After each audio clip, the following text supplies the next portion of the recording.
Good morning mga kasipay at mga tiyaga. Again, dito na naman kami para sa vlog na to.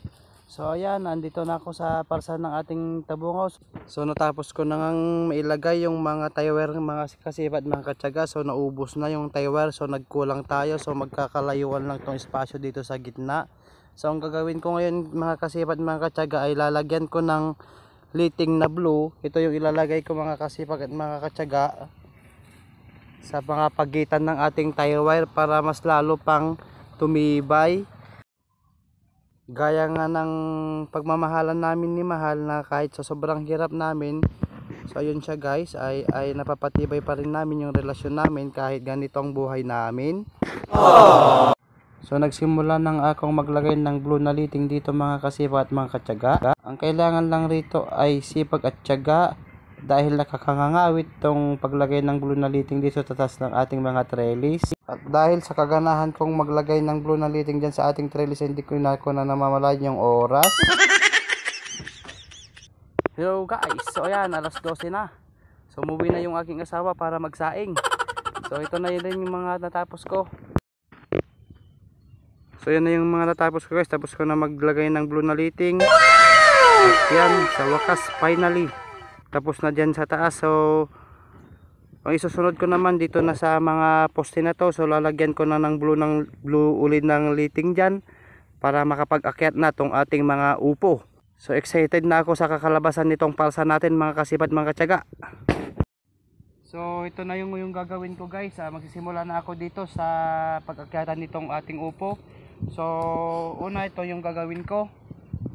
Ito yung tatlong liting na nilagay ko na kada poste. So lahat yan hanggang doon sa dulo ay nalagyan ko na ng liting guys. So ito panoorin nyo dito, lalo na sa mga nagtatanim ng mga gulay dyan na umaakyat. So ito yung tip ko sa inyo at may share ko sa inyo na para makatipid tayo sa kahoy.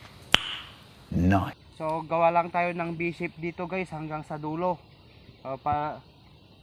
Panoorin nyo na lang to guys ang aking gagawin at sana yung patutunan para may apply din nyo sa mga gustong magtanim. Madali lang sa paglalagay nito guys. So ayan, ganyan lang sa simula, V-shape lang siya, tapos hanggang dun na sa dulo, taas baba lang. Sa taas naman ay parang itatali lang natin sa taas ng ganyan para hindi lilipat-lipat, at katulad din dito sa baba. So napakadali lang to guys. So mahaba-haba tong aking gagawin hanggang dun pa sa dulo. So kailangan lang rito yung sipag at tiyaga, lalo't napakainit ng panahon. So let's go.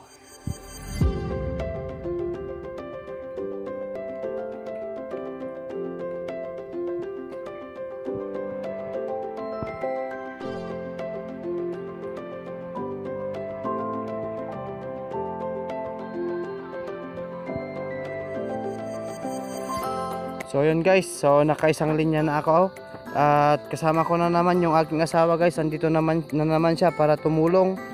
So yan. So itong isa kong natapos ay pinapaakyat na niya yung mga upo natin. So ito na yung kinalabasan ng ating upo. So napakaganda at napaka haba na tong mga upo natin.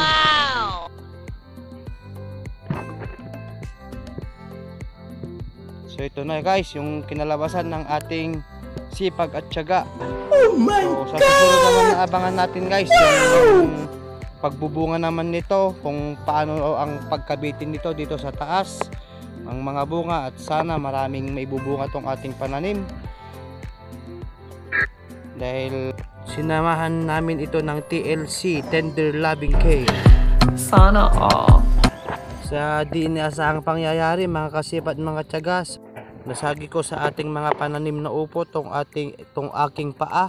So ayan, tumubo na naman. Buti na lang andito yung aking asawa para talian ang aking sugat. At huwag kayong mag-alala mga kasipat mga tiyaga, dahil nilagyan namin ito ng dahon ng malunggay para pang patigil sa pagdurugo.